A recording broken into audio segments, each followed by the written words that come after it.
की हा देश कृषीप्रधान आहे आणि आजही साधारण 61% या देशातली जनता ही कृषी आधारित अर्थव्यवस्थेवर जगते। मग अशा परिस्थितीत या शेतकऱ्यांना त्या एआयचा काय उपयोग?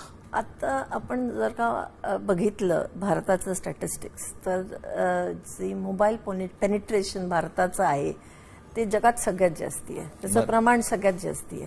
त्यामुळे टेक्नॉलॉजी जी आहे ती फोनच्या माध्यमातून शेतकऱ्यांपर्यंत पोहोचलेली आहे। आता प्रश्न राहिला त्याचा उपयोग कसा करायचा, तर मला असं वाटतं की ही जी कल्चरल माइंड शिफ्ट किंवा पोझिशनिंग जे यायची आहे ही आता शेतकऱ्यांमध्ये मी तेच म्हणते शेतकरीच काय सगळीकडेच करण्याची गरज आहे।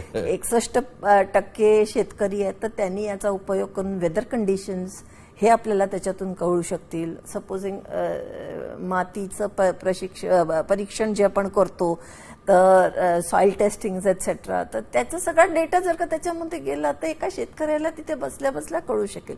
इनफॅक्ट काही तर स्टार्टअप्स ऑलरेडी त्या विषयावरती काम करत आहेत।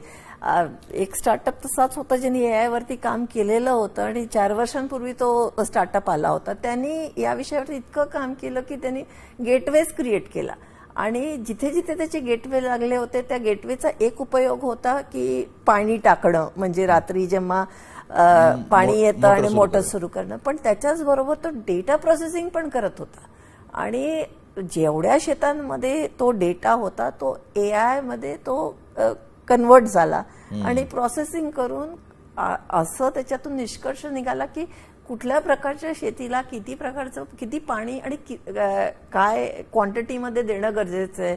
सॉइल चं पण स्ट्रक्चर झालं आणि बऱ्याचशा गोष्टी ज्या ॲग्रिकल्चरशी रिलेटेड आहे त्या सगळ्या प्रिडिक्टिव्ह, ज्याला आपण प्रेडिक्टिव्ह एनालिसिस म्हणतो, प्रेडिक्टिव्ह एनालिसिस त्यांच्या फोनवर सुद्धा त्यांना उपलब्ध होऊ शकेल जर का त्यांनी खरंच एआयचा आत्मसात केला। अगदी आपण कृषी क्षेत्र हे बेभरवशाचं क्षेत्र आहे असं म्हणतो आणि बेभरवसा का असतो तर तुम्हाला प्रिडिक्शनच नसतं, तुम्हाला ठाऊक नसतं भविष्यात काय होणार आहे आणि तुम्हाला भविष्य कळलं तर मग हा जो कृषी क्षेत्राचा बेभरवशी असा धंदा आहे तो भरवशाचा धंदा होईल। मग तुम्हाला उत्तम असं काय उत्पन्न घ्यायचं, किती घ्यायचं, कुठे घ्यायचं सगळं कळू शकेल, मग सहज सोपं होत जाईल बरंच काही।